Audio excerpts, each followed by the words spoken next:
This is The Backstory with Omobola Stephen. It's a balanced, objective, unbiased and disruptive conversation on government and politics. We shine more light on what has not worked and what would make it work.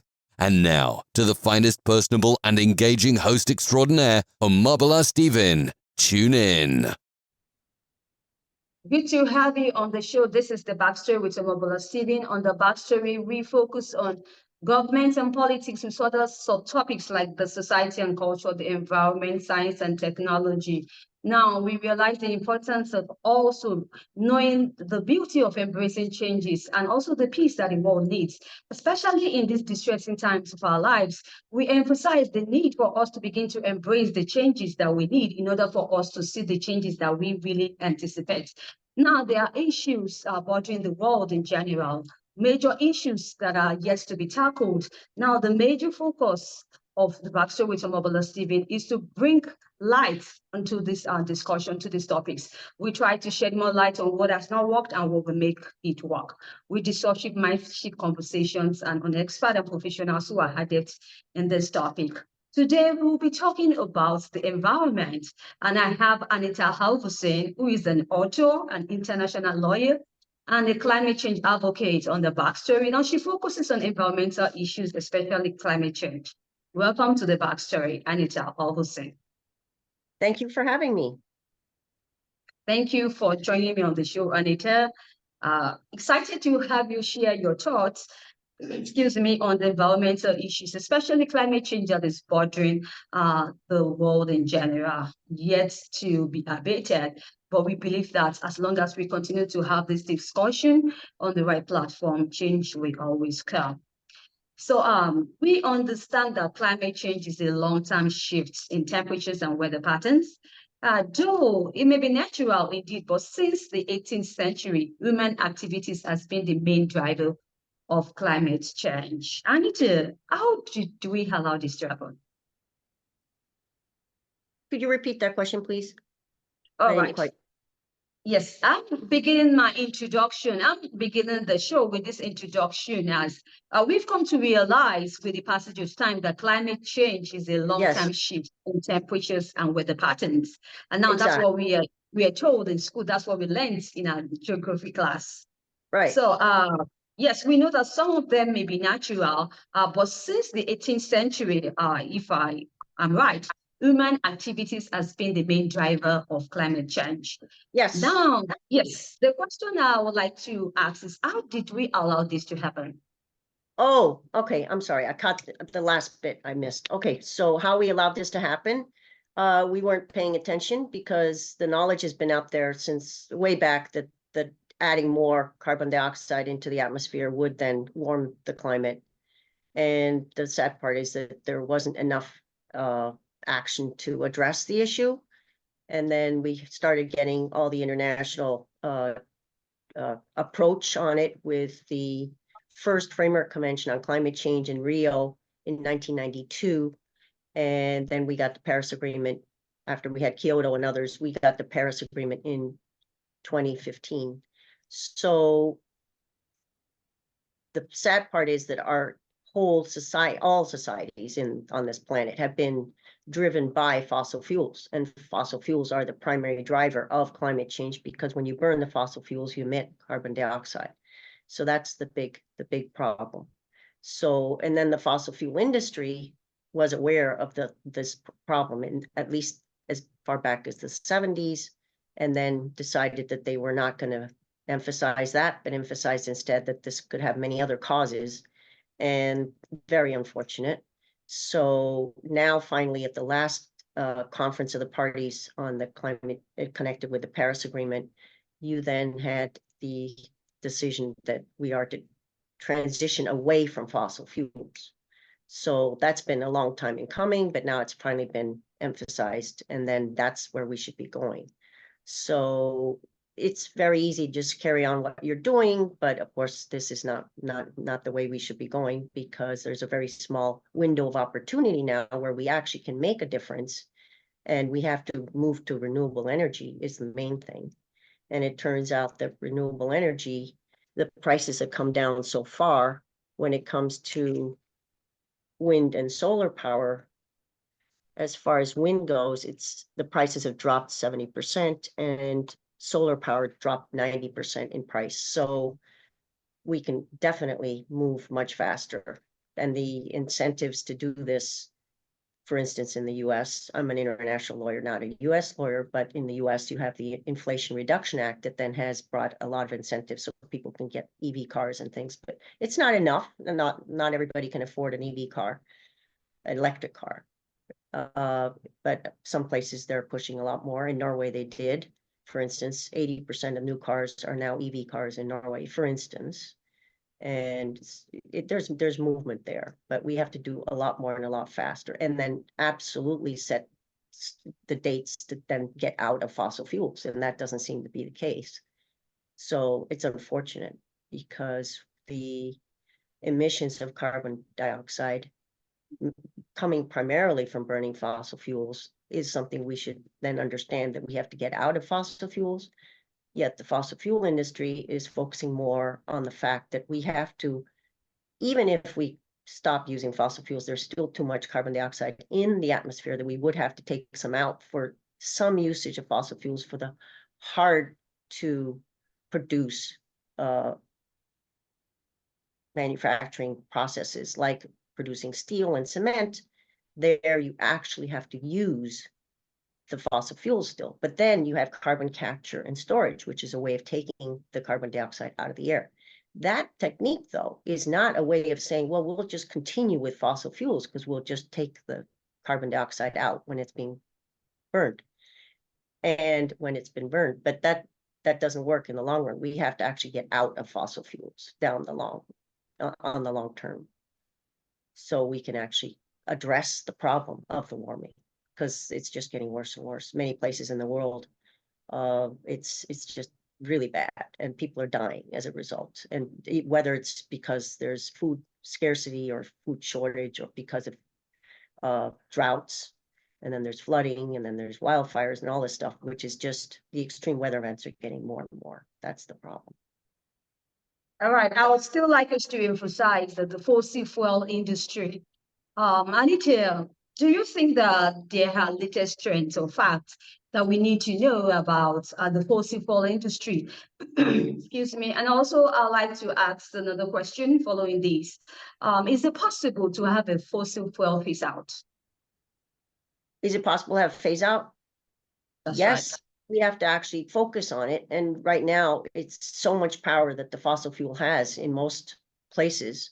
So they are able to lobby their cause, their case. Now, with the Ukraine war, with a lot of the European countries being dependent on Russian oil and gas, mostly gas, then that was a big problem. So it was good that there were fossil fuels available. But now a lot of the European countries are moving to renewable energy. So clearly there's a big switch, and it can be done, but we have to really, really focus on it. And you can say that, well, everybody shouldn't get out of fossil fuels right away. At the same time, the developing countries would need more time because they need more help to do it, whereas other places could do it much faster. So it's really a very big process that has to take place, and we're not there yet. So we have to move much faster on this. Right, we're not there yet, but I would like you to address this question, the latest trends or important facts that we need to know about fossil fuel industry. The fossil fuel, and it's actually increasing many parts in the world. They're developing more fossil fuels, whereas we're supposed to be reducing. So that's a mystery to me. How can that be? How can we possibly think that that's necessary? And then the excuse is that, well, we need more energy. Well, the whole point is that we need to use the renewable energy that doesn't produce carbon dioxide emissions. And then you say, well, what wind and solar, it's just intermittent because the sun doesn't shine all the time, the wind doesn't blow all the time, but then we have batteries now, and that's the development there has just gone amazingly well. So we have the possibility of storing, so the storage capacity is growing and growing. So there's definitely renewable energy is something we can work a lot harder on than we've been doing. Thanks, Anita, for sharing that thought with my audience. You know, we are talking about the climate change, and one or two out of the factors of climate change is we have the environmental issues. One of them is the loss of biodiversity, which is a discussion we also need to be having at this time. So why is it a concern, and should there be, or is the loss of biodiversity reversible? The biodiversity loss is a huge problem. And now, for instance, just take the rainforest, for instance, in Brazil, that is a sink for carbon dioxide. So just through the plants where they're sucking up the carbon dioxide. So when that gets removed, and that's happened time and again, then of course you're not getting that sink for carbon dioxide and there's more emissions, which is a big problem. So that's the big thing. But we're already in the 6th mass extinction. So that happened even before the climate change got much worse now. And that is a problematic because all our systems are the basics of life on Earth is the ecosystem, which is the natural environment, the systems that are out there. And all of that does a lot of things that we need. Obviously, water we need and the plants and all of this. So it's really, really difficult, but they've now talked about in the latest biodiversity meetings on the treaty, on the biodiversity treaty, they talked about that now every country should try and set aside 30% for protecting biodiversity. So that's a huge problem. So, and then you talk about, well, we shouldn't eat meat so much, maybe not quit entirely, but eat less of it, because with meat production, you get the methane from the animal's digestive system.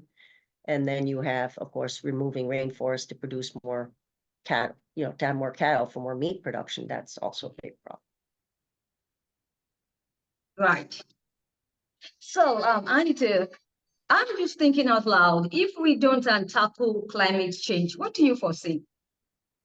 Not looking good. So we want a future for our children and grandchildren, or next generations, of the future generations. So obviously we have to do this right. We have to just get people much more engaged and to go and talk to any politicians, if it's at the local level or the national level, the international, they have to really connect and start pushing. So it's not just on the individual level.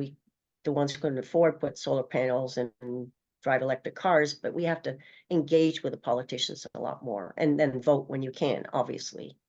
So yeah, that's super important. Getting the politicians convinced that this is what we want, that I think is a really big thing that has to come first and foremost, because it's just not looking good moving forward if we don't take this opportunity we have now. If we get it together, we can, and we have the tools already. So there's really nothing stopping us if we really want to. Anita, why do we have to get in touch with the politicians regarding the climate change issue? Why should it be the politicians? To convince them to change the laws so they actually focus on protecting the environment, and then, of course, reducing the carbon dioxide and other greenhouse gases. So whether it be pricing the carbon, which some countries have done already, or whatever systems you use to reduce it, that's the important part. You authored the book, The Dirty Network, is a climate change thriller. Excited about the book. So what inspired you to write the book, Anita, and any important takeaways you'd like to share with my audience? So I was teaching in Colorado, and global climate change law and policy, and I realized the students outside of the class, people outside of the students I was teaching, that they weren't getting it on climate change. And I thought, well, back when I first thought about it, it was a very confusing, because the newspapers had two sides of the story. You had climate change was a problem, and then others that said, no, this is just a natural variation. So then, of course, the science just confirmed and reconfirmed everything that was the knowledge we had already. So I thought, well, people don't read those scientific reports, the Intergovernmental Panel on Climate Change, or they're not catching it in the newspapers when it's so confusing. So I thought, well, if people read a novel, then they could get it through a novel. So I thought that might be a way of going about it. So it's a thriller with all the suspense that a thriller would have. And then in addition, it's got a big piece is climate change in there to build the awareness. Right. The building awareness, that's very important. Thanks for sharing that with my audience. Do you have any exciting news, any projects in the pipeline you think is going to be beneficial to my audience? So I did a TEDx talk last year, harnessing the power of the vote, and that had 26,000 views. And now I'm working on another one where the idea is to have people focus on collective action more, not just individual action, so we can get much more push on addressing this matter, this issue. Good to know. Thanks for sharing that also, Anita. I and my audience wish you the best of luck in the project and in subsequent ones that you embark upon. Thank you. Thank you very much. Thanks for having me. I really appreciate it. Yeah. Do you have any parting word you'd like to share with the audience of the Backstory? I think we can do this, and we shouldn't lose hope because we have the tools. We just have to decide that this is what we want, because this is affecting everything. I mean, just the pollution from using fossil fuels right now is terrible, with people having all sorts of lung problems and stuff. I mean, you see the pictures when you look at cities, in big cities around the world, where the pollution is just horrific. So just dealing with this and transitioning away from fossil fuels is really important. Your social media handles and your website for us to reach out? Yeah, AnitaHalvorssen.com is the website, my book. Yeah. All right. So on your social media handles also, we have you as Anita Halvorssen, right? Yes, yes. Brilliant. It's been the Backstory with Omobola Stephen. We focus on the environmental issues, especially on climate change. And I've been having a great discussion with the climate change advocate, an international lawyer, and an author of the book, The Dirty Network, a climate change thriller. Anita Halvorssen share our thoughts on today's show. Anita, thank you once again for sharing this inciting information to my audience. I wish you best of luck once again in the projects that you embark upon. Thank you once again. We do appreciate your time and your valuable contribution to the topic of discussion. If you'd like to catch up with any, if you'd like to catch up with any missed episodes of the Backstory, you can catch up on any podcast cross promotion platforms or any podcast distribution platforms you bump into online. You can just search for the Backstory with Omobola Stephen. Here you go. You are guaranteed very impactful and transforming listenership, even as we listen to expert and professionals share their thoughts on subjects or topics on the government and politics, with other subtopics like the environment, society, and culture, science, and technology. Till I come your way, I am Omobola Stephen. I need you to stay safe. I talk to you soon. Thank you.